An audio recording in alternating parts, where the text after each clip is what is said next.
Hello, and welcome back to the History of Ancient Greece, Episode 19, Poets and Wise Rulers. As we saw last episode, Terpander and Arion were originally from Lesbos. They traveled to the mainland, to Sparta and Corinth, respectively, where they helped in spreading musical innovations to those Dorian states. Lesbos was not only the cradle of musical innovation, but also a hotbed for literary creation. And so to Lesbos, we must turn next. During the Archaic period, Mytilene was the dominant polis of Lesbos, and the strongest of all polis in the northern Aegean, having a strong navy and lucrative colonies that secured trade routes into the Hellespont. In similar fashion to the Bacchiadae of Corinth, a group of noble families ruled Mytilene for about a century. They called themselves the Pentiliadae, deriving their name and claim to rule from Pentilus, the grandson of Agamemnon and son of Orestes, and the mythical founder of Mytilene. But in the late 7th century BC, the Pentiliadae were ousted and rival factions contended with each other for supreme power, resulting in 3 tyrants from 3 different families coming and going in succession. In this political backdrop, the city produced 2 prominent poets, Sappho and Alcaeus. Both were from leading noble families. Their friendship was said to have been very close. It is quite possible that they were even lovers. Sappho lived sometime between 630 and 570 BC, and is the most celebrated poet of the lyric age. She is also the only known woman poet from the Archaic period, and may even be the first female poet in the entire world. In fact, she was one of only a few in all of ancient Greek literature, as women were not encouraged to write. Unfortunately, very little of Sappho's poetry has survived.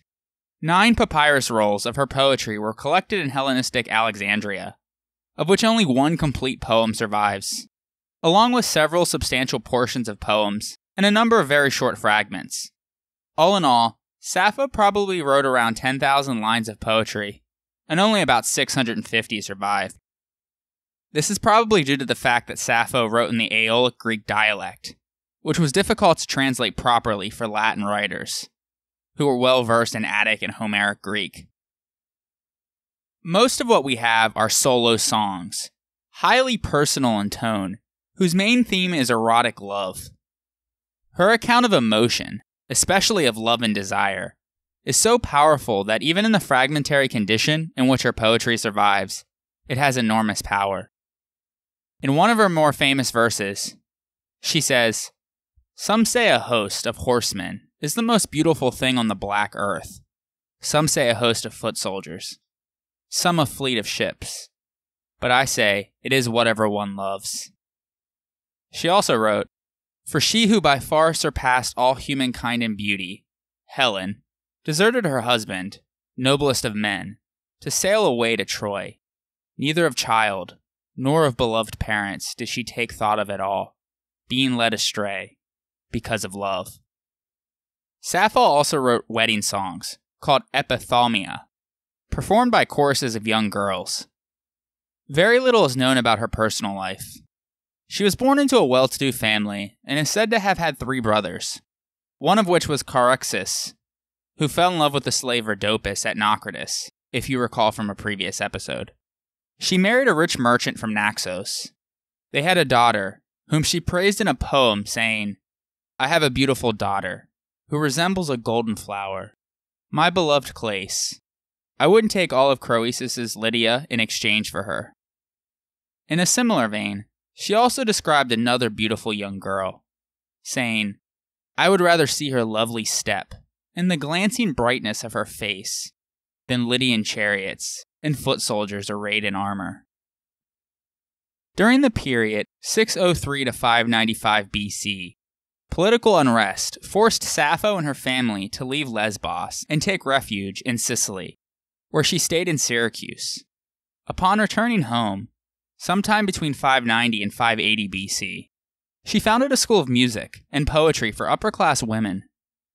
There, she taught music, poetry, dance, and manners to those before marriage. Her influence over her students was such that they loved her with true devotion. This gave rise to the accusation that Sappho indulged in homosexual love with her students, as homoeroticism between pupil and student was very popular in ancient Greece. More on that in future episodes. Certain writers, however, claim that Sappho's relationship with her female students was purely pedagogical and educational. Be that as it may, these rumors were the foundation of the sneers found in the works of the comedy writers of the classical period, especially in Athens. And since most of her surviving lines deal with eroticism towards women, and since people from Lesbos were called lesbians, ultimately, 19th century scholars began to describe this type of homosexual love as lesbian love, and the euphemism stuck. A famous anecdote claims that when Solon of Athens heard his nephew sing a song of Sappho's while drinking wine, he liked the song so much that he asked the boy to teach it to him. When someone asked him why, he said, "So that I may learn it, then die." Whether the story is true or not is not as important as what it says about Sappho's poetry. Solon was considered one of the wisest men who ever lived, and was counted among the 7 sages of Greece. He was known for teaching the precept, moderation in everything, and so for him to react so emotionally in this anecdote to Sappho's song is significant in that even one so wise and moderate could be so deeply moved that he would desire nothing more after learning her song. It's clear that she was a poet of immense talent. Her poetry was greatly admired throughout antiquity, that she was honored in statuary, coins were minted in her image, and she was praised by figures such as Plato, who hailed her as the 10th muse and sister to the Graces. Her work was sung, taught, and quoted in the very phrases she coined: love, that loosener of limbs, to more golden than gold, entered the Greek language and were used so much that they eventually became cliches. She was a much sought-after performer, and her compositions continued to be sung and admired long after her death. Alcaeus is less well known than Sappho, but quite possibly just as extraordinary. As mentioned before, all of the noble families of Lesbos, during the lifetimes of Sappho and Alcaeus, were embroiled in vicious power struggles. It would have been unthinkable for Sappho, a woman, to write of this stasis in her polis. Alcaeus, however, puts us in the center of the complicated intrigues, the political deals and betrayals, and the partisan hatreds and violence, which he relates in great detail. Sometime between 612 and 609 BC, the tyrant Melancrus was overthrown by a faction that included the brothers of Alcaeus and Pittacus, among others. Alcaeus at the time was too young to be actively involved. Next up as tyrant was Merciless. It is not known when he came to power, or how, but some verses by Alcaeus indicate that the poet, his brothers and Pittacus made plans to overthrow him, and that Pittacus subsequently betrayed them. Alcaeus and his brothers fled into exile to Pyrrha on Lesbos. It was because of this incident that Alcaeus' poetic venom was directed primarily at Pittacus, his new bitter enemy, who had been a former ally. Predictably, Alcaeus levels at Pittacus the worst insults an aristocrat could muster, calling him Kakopatrides, literally meaning son of a kakos, or low-born, as Pittacus was the son of a noble woman and a middle-class Thracian. Like Sappho, the Hellenistic scholars at Alexandria gathered his works and compiled them into 10 books, of which only about 200 excerpts remain. Alcaeus is purported also to have wrote erotic poetry, like Sappho, but none of that has survived. The surviving fragments of his political poems demonstrate a genius for satire that equals Archaic. He is also the author of the first political verses that use the metaphor, the ship of state, which appears in at least 3 of his poems. When he talks about how the ship is being beset by a storm, the sailors are terrified and worried they won't find safety. And he says, "Let every man prove himself reliable, and let us not put to shame by cowardice our noble fathers lying under the earth." Again, we see the theme of anxiety over political upheaval taking place, but it's also combined with that age-old sense of needing to give honor to your ancestors. Alcaeus also wrote hymns to the gods and poetry to be sung at drinking parties, in which he stresses that love, wine, and the pleasures of the drinking party offered him and his companions welcome peacefulness from factional strife. Specifically, he wrote a drinking song in celebration of the news of the tyrant Merciless's death. The echoes of hatred and jubilation for tyrants still rings to us in this fragment of Alcaeus, when he says, "Let us drink and reel, for Myrtilus is dead." In any event, the tyrant's death allowed for him to return safely from exile.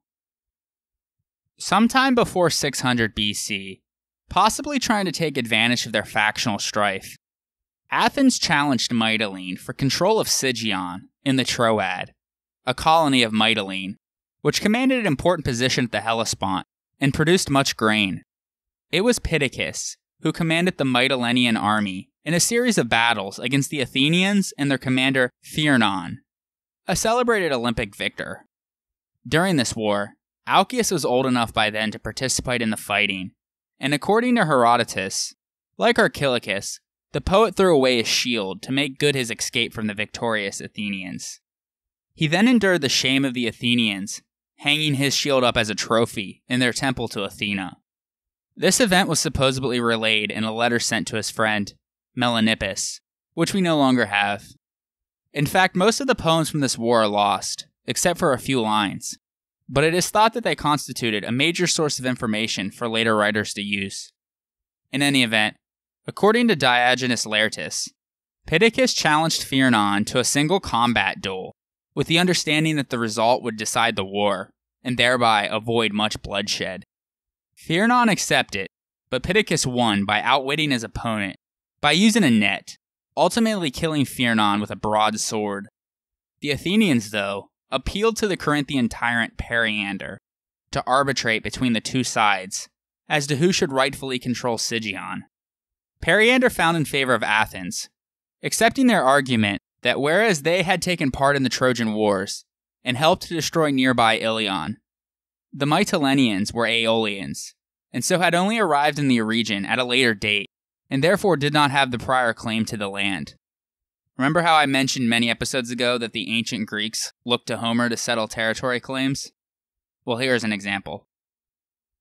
Regardless of their loss at Sigeon, in consequence of his victory, the Mytileneans held Pittacus in the greatest honor. Factional strife once again took root.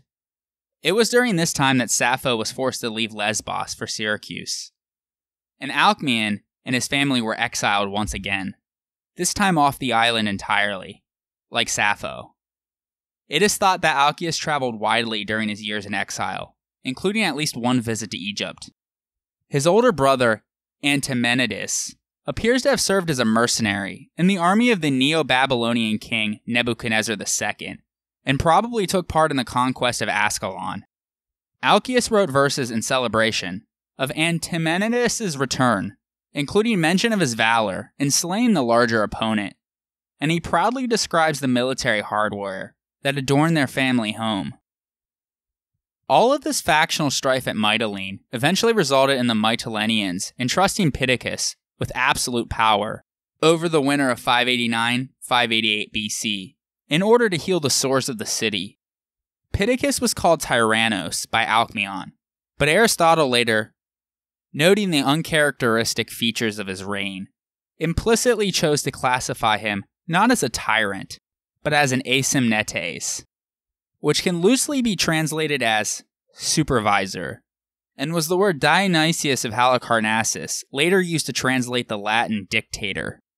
Thus, Aristotle was implying that Pittacus was essentially chosen to take sole command during a period of crisis to end factional strife once and for all. He did not usurp power. During his reign, the city and constitution were brought into good order. Seeking to calm all political passions, he showed sympathy to all political factions by proclaiming an amnesty, and those who were exiled, including Alcmaeon and Sappho, eventually made their way back to Mytilene. Although he was a moderate reformer, Pittacus was again violently attacked poetically by his fellow citizen and former ally, Alcaeus, whose family had helped overthrow tyranny and wished to perpetuate the old aristocratic rule, but were now subject to the sole rule of Pittacus. Regardless of the attacks Alcaeus leveled at him, Pittacus is known as one of the famous 7 sages of antiquity for his wisdom and spirit of justice. Diogenes Laertius quotes a number of moral and political maxims attributed to him, as well as an undoubtedly spurious letter he is reported to have written to Croesus, king of Lydia, who had allegedly sent him a lavish gift of money, telling Croesus that he always had twice as much as he needed. He also wrote 600 lines of poetry, as well as a prose text containing laws for the citizens. One of his sayings was that painted wood, meaning the law, was the best protector of the city. His best remembered law doubled the penalty for all offenses committed when drunk. It was directed predominantly against the nobility, who were more often than not guilty of drunken and violent behavior the most.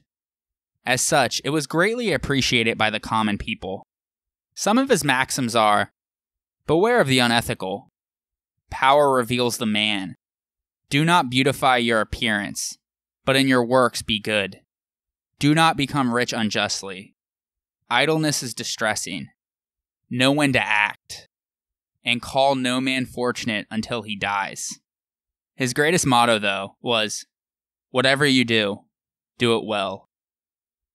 Some authors mention that he had a son called Tyrannus. The legend says that his son was killed, and when the murder was brought before Pittacus, he dismissed the man and said, pardon is better than punishment. We are unsure how long his power was intended to last, but after 10 years, feeling as if he had achieved its means, he laid down his position peacefully, and lived the remaining 10 years of his life as an ordinary citizen, before he died, having lived 80 years, from 648 to 568 BC. The following epigram was reported to have been carved on his grave. With the appropriate tears, sacred Lesbos mourns for Pittacus, whom it produced, and now is dead. Of the 7 Sophoi, or wise men, of antiquity, we have already discussed Periander of Corinth in a previous episode, and now Pittacus of Mytilene. The other 5 are Thales of Miletus, Solon of Athens, Chilon of Sparta, Bias of Priene, and Cleobulus of Rhodes. We will discuss Thales, Chilon, and Solon in our future episodes on pre-Socratic philosophy, Athens, and Sparta respectively. These men all lived around the same time, at the end of the 7th and beginning of the 6th centuries BC. And one of the things you can notice from this list is the wide geographical distribution of these names. But their stories do share common traits. With the exception of Thales, we should not think of these men as philosophers. Instead, they were sort of pan-Hellenic cultural heroes. They embodied a combination of practical experience, theoretical wisdom, wit, and the ability to impress a large group of people. They engaged in poetry and were revered for their wisdom as statesmen and lawgivers. The oldest explicit mention on record of a standard list of 7 sages is in Plato. Diogenes Laertius later confirms that there were indeed 7 such individuals who were held in high esteem for their wisdom well before Plato's time. A compilation of 147 maxims, inscribed at Delphi on the Temple of Apollo, was preserved by the 5th century AD scholar Strabæus, which he called Sayings of the 7 Sages. But the actual authorship of the inscriptions are uncertain. Most likely they were popular proverbs, which later were attributed to particular sages. According to a number of moralistic stories, there was a golden tripod, or in some versions of the story, a bowl or a cup, which was to be given to the wisest. Allegedly, it passed in turn from one of the 7 sages to another, beginning with Thales, until one of them, either Thales or Solon, depending on the story, finally dedicated it to Apollo, who was held to be the wisest of them all. Bias was born in Priene, a town north of Miletus in Ionia. He was renowned for his wisdom, his flawless judgment, and his skill as an advocate. He only defended in court those who had been unjustly treated, and without a fee. When he was obliged to sentence someone to death, he would weep. Afterwards, judges in ancient Greece strived to give what they called a Prienian decision. Even the philosopher Heraclitus, who poured scorn on figures such as Hesiod and Pythagoras, referred to Bias as a man of more consideration than any. One of the examples of his great goodness is the legend that says that Bias paid a ransom for some woman who had been taken as prisoner. After educating them as if they were his own daughters, he sent them back to Messana, their homeland, and to their fathers. It is said that Bias wrote a poem of 2,000 lines on the way to make Ionia prosperous, but that work has not survived. Many maxims were attributed to him by later authors, such as, "Take by persuasion, not force. To desire the impossible is a sickness of the mind. And provide yourself with wisdom from youth to old age, because it is a more lasting possession than anything else." It is said that when Alcaeus, king of Lydia, laid siege to Priene, Bias let loose 2 well-fed mules into Alcaeus' camp. The latter, seeing the mules, was astonished at their excellent condition and concluded that for livestock to be fed so well, the inhabitants must be living under very good conditions. To verify this, he sent a messenger into the city. Then Bias ordered piles of sand to be created, and wheat to be poured on top of them, which he then showed to the emissary. When Alcaeus learned about this, he sought peace with Priene. Bias is said to have died at a very old age, as he was pleading for his client in court. After he had finished speaking, he rested his head on his grandson. After the advocate on the opposite side had spoken, the judges decided in favor of Bias's client, by which time he had died already. He was honored by a splendid funeral, and the sanctuary was dedicated to him. On his tomb was inscribed, "Here Bias of Priene lies, whose name brought to his home and all Ionia fame."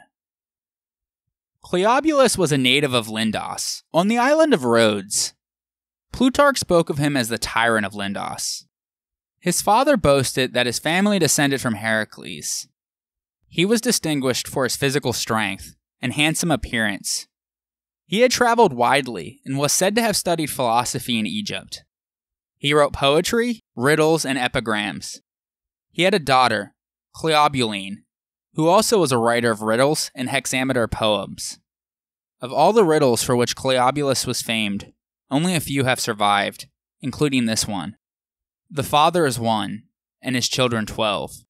Each of the children has twice 30 daughters, who have a different appearance. Some are white, others black.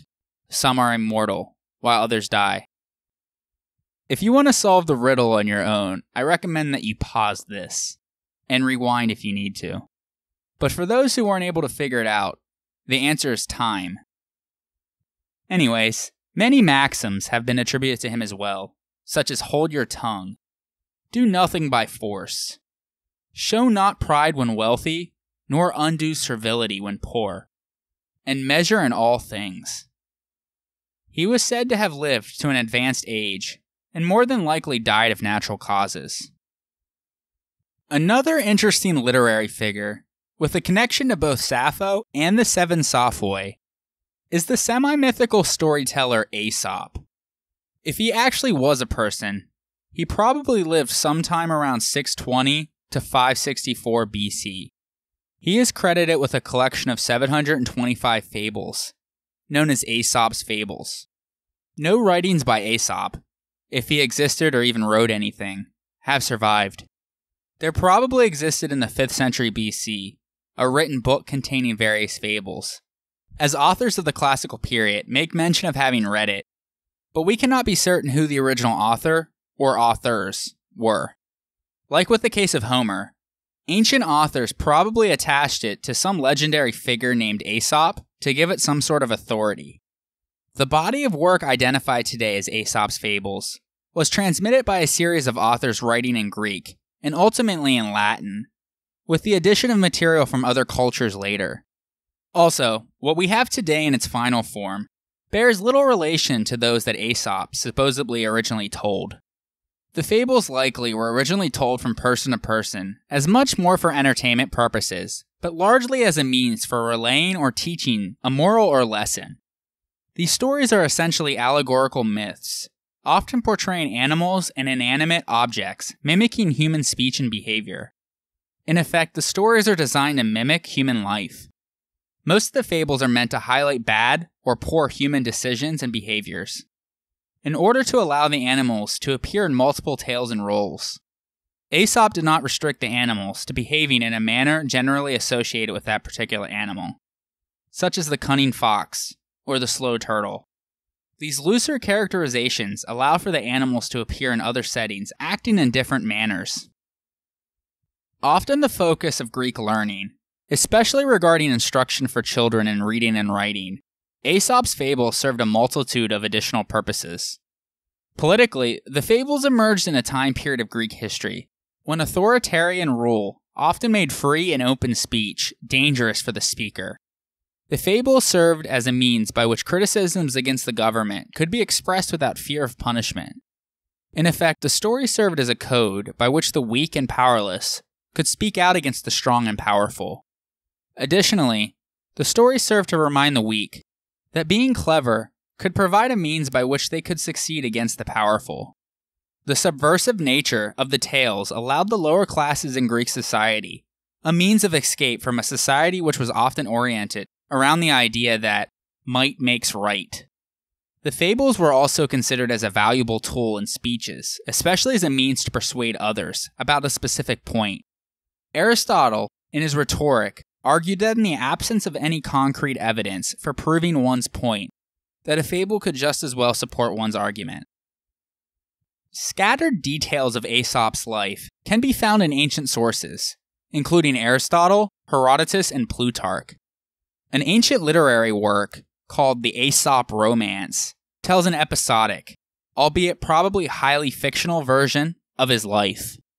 Regardless whether he was an actual person or not, the legend behind Aesop is quite an interesting tale itself. Aristotle indicates that Aesop was born in Thrace, at a site on the Black Sea coast, which would later become the city Mesembria. From Aristotle and Herodotus, we learn that Aesop was an extremely ugly slave in Samos, and that his master was a man named Xanthus. If you remember, he also owned Rhodopis, the famous courtesan of Naucratis, whom Sappho denounced vehemently in one of her poems. It is not mentioned how he became a slave. Anyway, after showing kindness to a priestess of Isis, he is granted by the goddess the gift of clever storytelling. We can already see an anachronism here, as the cult of Isis wouldn't be spread into Greece until the Hellenistic period. Anyway, Aesop uses his newfound gift of the gab to interpret a prophecy for the people of Samos, after which he is given his freedom. He even argued as an advocate for a wealthy Samian, and acted as an emissary between the Samians and King Croesus of Lydia. While at Sardis, he comes across Solon. According to Plutarch, Aesop was sent to Delphi on a diplomatic mission from Croesus. So on his way, he accompanied Solon back to Athens. At one point, Aesop and Solon met Periander of Corinth, where Plutarch has him dining with the other 5 members of the 7 sages of Greece. After this, he finally made it to Delphi, but he managed to anger the Delphians by telling insulting fables, was sentenced to death on a trumped-up charge of temple theft, and was forced to jump from a cliff off Mount Parnassus to his death. While falling, he cursed the people of Delphi, resulting in the Delphians suffering pestilence and famine. While the chronology does match up, and it makes an interesting story, most if not all of these events are more than likely literary fiction. Stesichorus was the first great lyric poet of the West. He was born in Metaros, in Calabria, in southern Italy, around 630 BC, moved to Himera in Sicily at some point in his life, and ultimately died in Catania in Sicily in 555 BC. He was called Stesichorus because he was the first to establish stesi, or a chorus of singers to the Cathara. His name was originally Tisius. He is best known for telling epic stories in lyric meters, though. He was ranked among the 9 lyric poets, esteemed by the scholars of Hellenistic Alexandria, yet his work attracted relatively little interest among ancient commentators, so that remarkably few fragments of his poetry now survive. Recent discoveries, recorded on Egyptian papyrus, have led to some improvements in our understanding of his work, confirming his role as a link between Homer and Hesiod's epic narrative and the lyric narrative of poets like Pindar. In fact, most scholars believe Stesichorus exercised an important influence on the representation of myth in 6th century BC art and on the development of Athenian drama. Stesichorus' works were collected in 26 books, each of which was probably a long narrative poem. The titles of more than half of them are recorded by ancient sources. Some of the mythical themes he covered were the sack of Troy and the wooden horse, which probably influenced Virgil later, the return of the heroes to Greece, and the labors of Heracles, which would be developed further in later drama. His lyrical treatment of epic themes, like those, was well suited to a Western Greek audience, owing to the popularity of hero cults in southern Italy and Magna Graecia. It was also a sympathetic environment for his most famous poem, the Palinode, composed in praise of Helen of Troy, an important cult figure in the Doric diaspora. Helen's bad character was a common theme among poets such as Sappho and Alcaeus. According to various ancient accounts, Stesichorus viewed her in the same light, blaming her just as much as Paris for the Trojan War. But then he was supposedly blinded for writing verses insulting her. Pausanias says that after Stesichorus composed the Palinode, he was restored to full sight by Helen in a dream. In his poem, he absolved her of all blame for the Trojan War, stating that the combatants fought over a phantom Helen, while the real Helen either stayed home or went to Egypt, which obviously differs from Homer's account. Traditional accounts also indicate that he was politically active in Magna Graecia. Aristotle in his Rhetoric mentions 2 public speeches by Stesichorus, one to the people of Himera, warning them against the ambitions of Phalaris, the tyrant of Archaic, and another to the people of Locri, warning them against presumption, possibly referring to their war against Rhegium. A later tradition recorded that the poet once stood between 2 armies, which 2 weren't stated, and reconciled them with a song. But there's a similar story about Terpander, so the story is probably fanciful legend. As we have seen, there had grown in the Dark Ages a class of hereditary landowners called the agathoi, who also controlled the dispensation of justice. For instance, Hesiod complains about the bribe-swallowing judges, who deprived him of his inheritance. But these agathoi not only came to be challenged by tyrants, but also lawgivers, and in some cases even both. Among the more famous lawgivers are Lycurgus of Sparta, Zaleucus of Locri, Charondas of Catania, and Draco and Solon of Athens. They were responsible for codifying, or in some cases, establishing the nomoi, which were the laws sanctioned by precedent, and the way that a community defined itself. One of the best manifestations of this is the ideal of eunomia, which is the condition of having good laws well obeyed. But what is it that gave rise to the codification of laws? Well, part of it is the polis ideology, where you have this group of ideological equal citizens who all wanted to have equal rights under and claim to the law. We have seen the economic and social stress, with the introduction of new standards of wealth. But another factor was almost certainly colonization. Some of these colonies had settlers from different mother cities, so they had to find someone to harmonize their customs. So in steps the lawgiver. Ideologically and culturally, he is very important. There's a group of them. Some historical, some legendary, but their stories fit into an almost predictable pattern. Common to them all is some kind of crisis in the home state, whether it's economic or political faction. The old customs simply weren't working well enough, and so the community chose a virtuous man, uniquely able to come up with a good code. Most are said to have traveled widely, to see the towns and learn the minds of different men, and to see how other people organized. The home community then welcomed the lawgiver back, set aside their differences, and allowed him to establish a code that anybody can appeal to.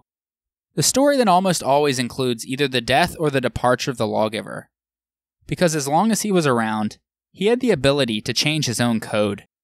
This is the ideology that the law is superior to the individual. Aristotle says that the polis is much more important than any individual. So in the stories of these lawgivers, we see this ideology being worked out.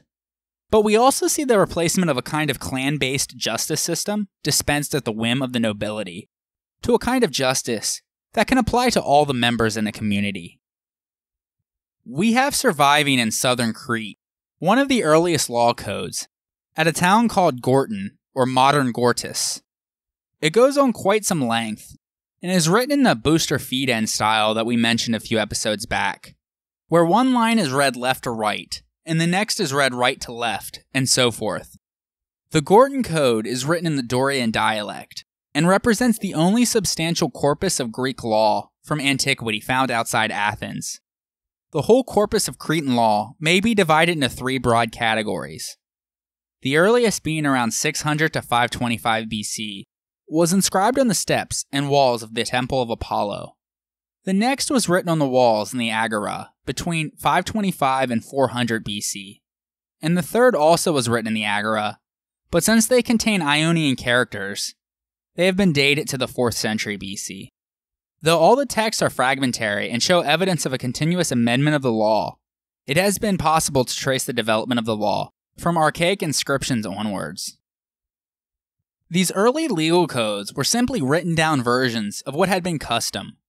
In the Gortyn Code, for example, we have elaborate detail on such matters as disputed ownership of slaves, the rights of a wife when divorced or a widow, the custody of children born after divorce, inheritance, sale and mortgaging of property, ransom, children of mixed marriages, whether that be slave, free, and foreign, and adoption. The code makes legal distinctions between different social classes, as free, slave, and foreigner social statuses are recognized within the document. There are also carefully collaborated punishments listed for crimes, such as assault, rape, and adultery. For example, if you assault a free person, man or a woman, the punishment is much more severe than if you assault a slave. Vice versa, if a slave assaulted a free person, the punishment is more serious than if they had assaulted another slave. We shouldn't think of eunomia being these idealistic models of laws, but as an idea of order in the community, as opposed to the disorder of individual clan-based justice. When the laws are recorded, everyone can see them and know what their punishment will be if they transgress them. If they can't read, at least they have the ability for someone to read it off for them. This was huge and was part of the enormous social changes that were taking place in archaic Greece. These changes, as we have seen, were met with staunch resistance by the nobles.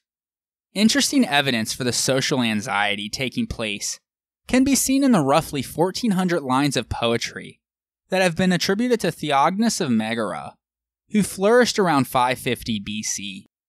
Almost nothing is known about Theognis the man, as little is recorded by ancient sources, and modern scholars question the authorship of most of the poems preserved under his name. There is no overall structure, being a continuous series of elegiac couplets featuring frequent, sudden changes in subject and theme, in which different people are addressed, and even the speaker seems to change persona, voicing contradictory statements, and on a couple of occasions, even changing sex. Some are even deeply anachronistic, talking about events that Theognis couldn't have lived through. Thus, they suspect that these poems were probably a later compilation written by many different authors, dating from the late 7th to the early 5th century BC. This anthology, called the Theognidia, is important because it is our best source for aristocratic ideas about many various different subject matters during the age of tyranny. If Theognis was real, we can surmise that he was a nobleman who was forced out of Megara during political strife. Most likely the tyrant Theognis. Yes, the two names are pronounced the same, but spelled differently, and I regrettably admit that I thought the tyrant was also the poet at first. Then I realized it didn't make any sense for the tyrant to have written poetry railing against himself. In any event, this Theognis character used his writings to complain about the political atmosphere of his old polis, and waxed nostalgically for a return back to its former hereditary-based oligarchic government. He even writes that he expects his poems to be circulated and read in the future. In doing so, he was the first Greek poet known to express concern over the eventual fate and survival of his own work. Ironically, it was probably his reputation as a moralist, significant enough to deserve comment by Aristotle and Plato, that guaranteed the survival of at least some of his work, although scholars believe that about half of it is missing. The collection reads like a moral handbook for nobles, praising the values of the well-born agathoi and vilifying the base-born kakoi, who are represented as incapable of any sort of excellence. This intensified contempt was the reaction of a frustrated nobility who realized that they were losing their status and privilege while a significant number of non-elites were making economic and political gains. Conveyed again and again in verses is a sense of helplessness mingled with bitter resentment at the intolerable reversal of station. Addressed to his younger lover, Theognis writes, Kyrnis, those who were agathoi once are now kakoi, and those who were kakoi before are now agathoi. Who could bear seeing this? The agathoi dishonored, and the kakoi getting honor. In another passage, he says, Among rams and asses and horses, Kyrnis, we look for those of noble breeding, and a man wants them to mate from a worthy stock. Yet a noble man does not mind marrying a base woman of base birth, if she brings him money in abundance, nor does a woman shrink from becoming the wife of a base man with wealth. She prefers a rich husband to a worthy one. Money is what they honor. There again is that theme of anxiety and anger. It is a reversal in viewpoint from Archaic, but just as vivid. Although the nobles would continue to proclaim their innate superiority, the movement towards political leveling that had begun in the 7th century BC was essentially completed by the early decades of the 5th century BC. Phocylides of Miletus, a contemporary of Theognis of Megara, is only known for a few fragments of his maxims that have survived, in which he expresses his contempt for the pomp and vanities of the nobility, and sets forth in a simple language his ideas of honor, justice, and wisdom.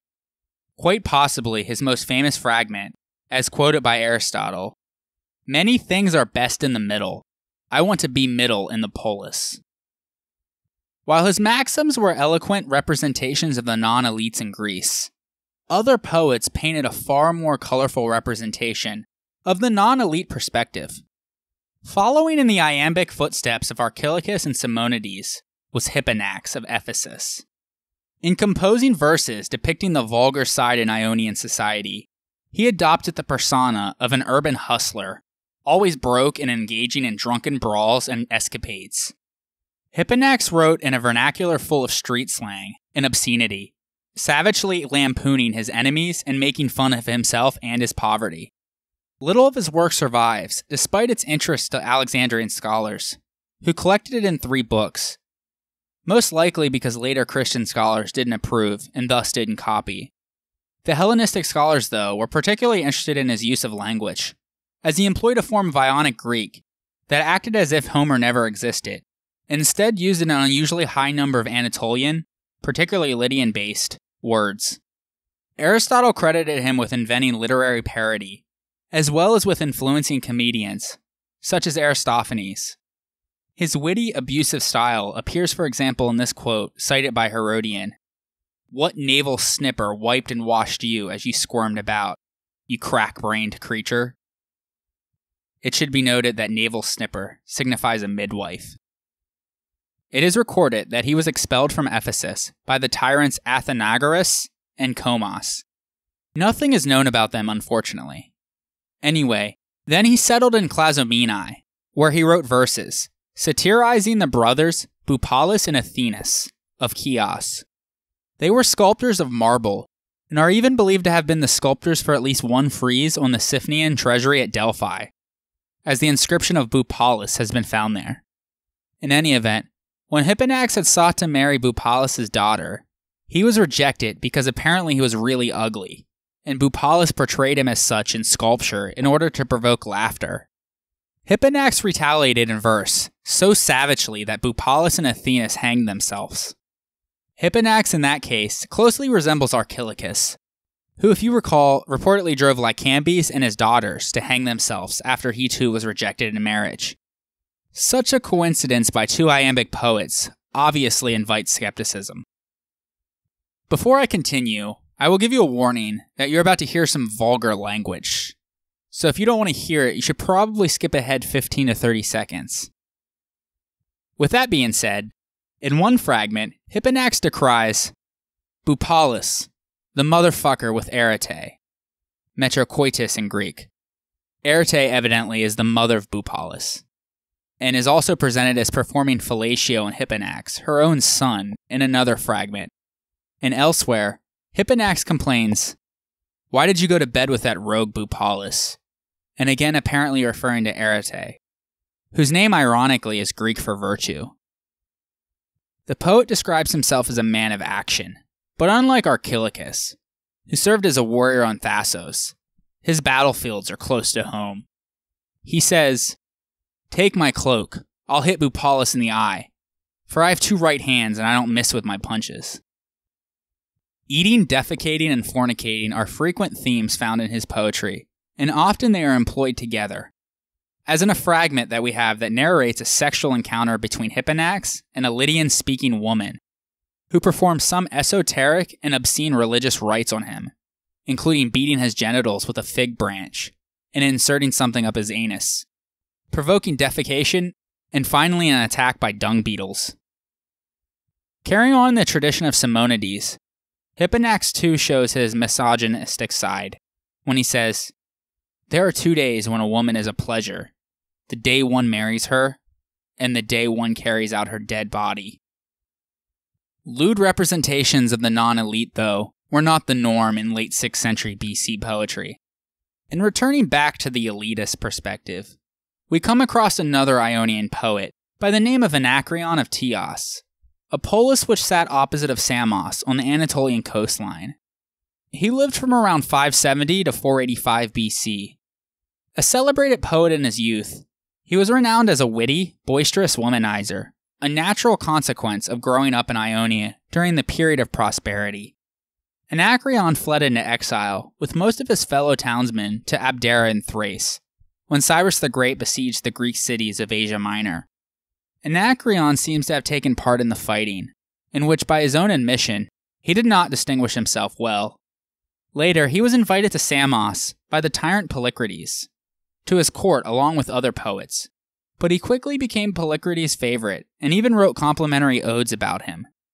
According to Herodotus, he was even present in the royal chamber when an audience was given to a Persian herald. But after Polycrates was murdered, and the Asiatic Greeks were fully subjugated by the Persians, he left Samos and joined the court of the Athenian tyrant Hipparchus. There will be more on Polycrates, Hipparchus, and the Persians in future episodes.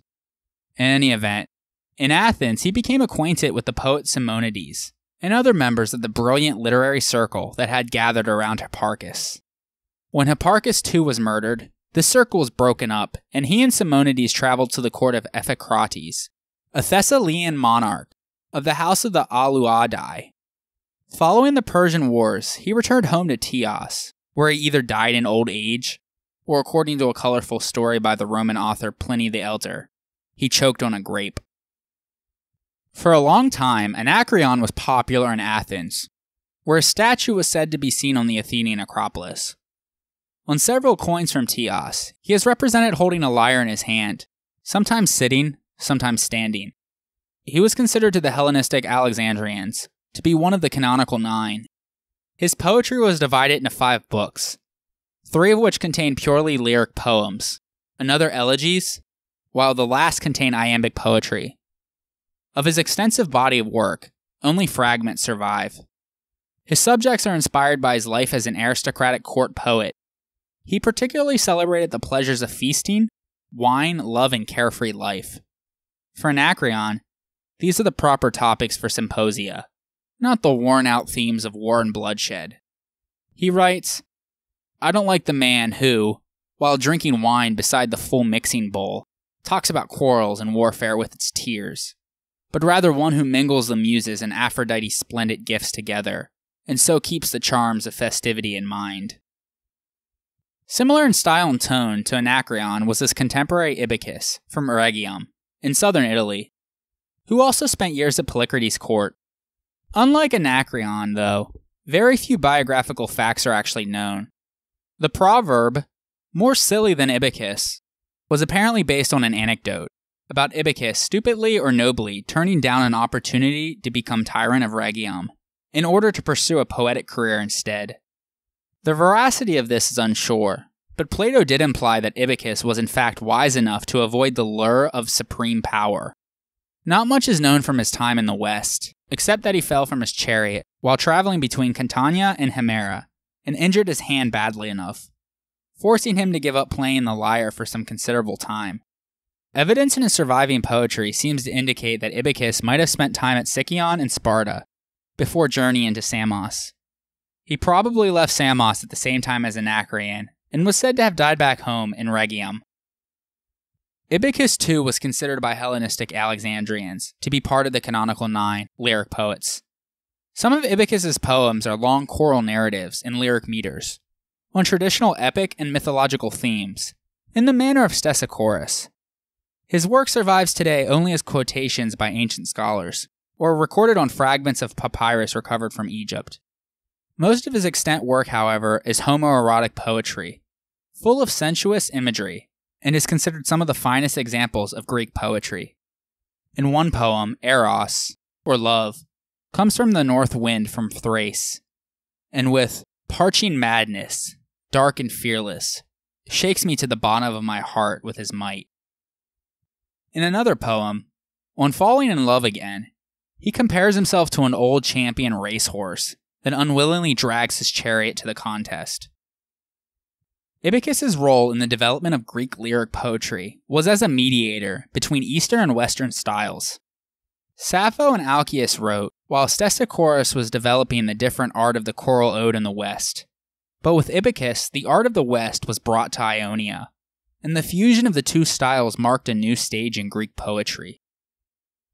The 3 other lyric poets to round out the canonical 9, Simonides, Bacchylides, and Pindar, whose careers were mainly in the 5th century BC, will be discussed in a future episode. On the next episode, we are going to continue our cultural tour of the Greek Renaissance, and turn our attention to a school of thought that was beginning to percolate about our existence and role in this universe, absent from the gods. So join us next time on the History of Ancient Greece, Episode 20, The Intellectual Revolution. If you haven't done so yet, please head on over to iTunes and rate and review the show. It would help the podcast grow immensely. Also, while you're there, subscribe to the show so it comes onto your phone every week. If you don't have iTunes, you can catch the show on SoundCloud, Stitcher, or Google Play. Also, make sure you're checking out the website at thehistoryofancientgreece.com, where I've posted a lot of neat supplementary photos, maps, and charts for each episode. Thanks everyone for your continued support, and I hope you're enjoying the podcast. I would like to give a special thanks to the amazing artist Michael Levy for allowing me to feature his music on this podcast. He transports you to the ancient world, bringing to life the melodies and using the techniques of the past. A new song will be played every episode. This one is titled Ancient Greek Musical Fragment from his album, The Ancient Greek Lyre. If you like what you heard and are curious to learn more about ancient Greek music, check out his website at ancientlyre.com. His albums are available in every major digital music store, including iTunes, Amazon, and Spotify.